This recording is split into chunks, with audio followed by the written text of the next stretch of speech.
ఉమ్మడి గుంటూరు జిల్లాలోని బాపట్ల పార్లమెంటు నియోజకవర్గం వైసీపీ అభ్యర్థిగా పోటీ చేసిన నందిగామ సురేష్ 2019లో వీచిన వైసీపీ గాలిలో ఎంపీగా విజయం సాధించారు. వైసీపీలో సామాన్య కార్యకర్తగా ఎంట్రీ ఇచ్చిన నందిగామ సురేష్ కూటమి అధికారంలో ఉన్నప్పుడు అమరావతి ప్రాంతంలో అధికార పక్ష నాయకుల పంట పొలాలను తగలబెట్టి జగన్ దృష్టిలో పడ్డారు. దాంతో జగన్ బాపట్ల ఎస్సీ సెగ్మెంట్ నుంచి సురేష్ బాబును జగన్ ఎంపీ అభ్యర్థిగా ప్రకటించారు. ఆ ఎన్నికల్లో తన సమీప ప్రత్యర్థి తెలుగుదేశం పార్టీ అభ్యర్థి మాల్యాద్రి శ్రీరాంపై 16,065 ఓట్ల మెజార్టీతో గెలిచి పార్లమెంటు సభ్యుడిగా ఎన్నికయ్యారు. ఎలాంటి పొలిటికల్ బ్యాక్గ్రౌండ్ లేకపోయినా, పెద్దగా ఆర్థిక స్తోమత లేకపోయినా జగన్ ఆయనకి టికెట్ ప్రకటించడం అప్పట్లో రాజకీయంగా పెద్ద చర్చకు దారితీసింది. అయితే ఆయన బాపట్ల ఎంపీగా గెలిచినా ఆయన ఎప్పుడూ కూడా గుంటూరు పార్లమెంటు నియోజకవర్గంలోని తాడికొండ నియోజకవర్గం నుంచే రాజకీయం నడిపారు. నందిగామ సురేష్ స్వగ్రామం తాడికొండ సెగ్మెంట్లో ఉండడంతో ఆయన వ్యవహారాలన్నీ అక్కడి నుంచే నడిపించారు. ఆ క్రమంలో అప్పటి తాడికొండ వైసీపీ ఎమ్మెల్యే ఉండవెల్లి శ్రీదేవితో ఆయనకు ఎప్పుడూ గొడవలు జరుగుతూనే ఉండేవి. ఆ ఇద్దరి పంచాయతీలో వైసీపీ అధిష్టానం ఎప్పుడూ నందిగామ సురేష్కు బాసటగా నిలిచిందన్న ప్రచారం ఉంది. ఎమ్మెల్యేని ఎప్పటికప్పుడు బుజ్జగిస్తూ నందిగామ సురేష్కి పార్టీ అధిష్టానం ఫుల్ సపోర్టు చేసిందంటారు. దానికి కారణం నందిగామ సురేష్ ప్రదర్శించే దూకుడే. ముఖ్యమంత్రిగా జగన్ ఏ పిలుపు ఇచ్చినా సురేష్ ముందుండేవారు. టీడీపీ కేంద్ర కార్యాలయానికి సంబంధించినటువంటి దాడి కేసులోనూ నందిగామ సురేష్ కీలకంగా ఉన్నారు. అమరావతి రాజధాని ఉద్యమాన్ని అణగదొక్కి జగన్ గుడ్లుక్స్లో పడడానికి ఆయన చేయని ప్రయత్నం లేదంటారు. తాడికొండ నియోజకవర్గం తుళ్లూరు పరిధిలో ఆయన ఒక స్థావరాన్ని ఏర్పాటు చేసుకున్నారు.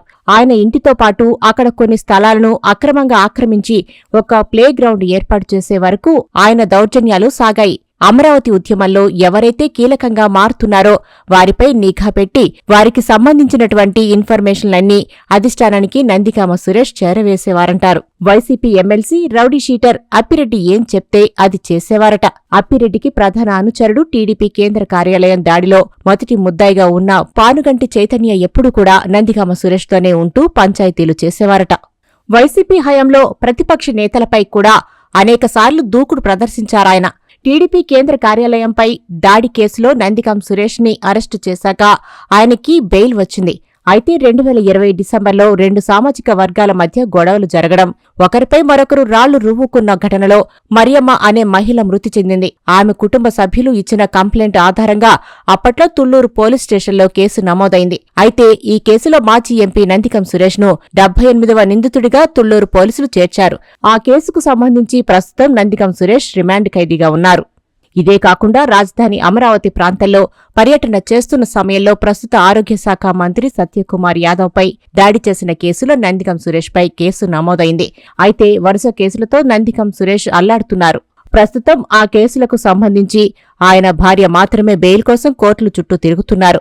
పార్టీకి సంబంధించిన పెద్దలు ఎవరూ కూడా నందిగామ సురేష్ కేసుల విషయంలో పెద్దగా ఇంట్రెస్ట్గా చూపిస్తున్న పరిస్థితి కనిపించడం లేదు. పార్టీ నాయకులకు, కేడర్కు అండగా నిలుస్తామంటూ ఓటమి తర్వాత జగన్ జైలుకెళ్లి సురేష్ని పరామర్శించి వచ్చారు. అయితే తర్వాత పట్టించుకోవడం మానేశారట. వైసీపీ కీలక నేతలు ఎవరూ కూడా నందిగామ సురేష్ని పలకరించిన పాపాన పోవడం లేదట.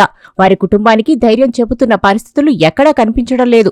స్వయంగా నందిగామ సురేష్ భార్య తన కుటుంబానికి ఎవరూ అండగా నిలవడం లేదని ఆవేదన వ్యక్తం చేస్తున్నారంటే పరిస్థితి అర్థం చేసుకోవచ్చు. అధికారంలో ఉన్నప్పుడు ఆయన సొంత పార్టీ ఎమ్మెల్యేని ఇబ్బంది పెట్టడం, అధికారులను బెదిరించడం, ఇక అమరావతి రైతులపై అనుచితంగా ప్రవర్తించడం వంటివన్నీ ఇప్పుడు చుట్టుకుని ప్రస్తుతం ఆయన్ని పట్టించుకునే వారే లేకుండా పోయారట.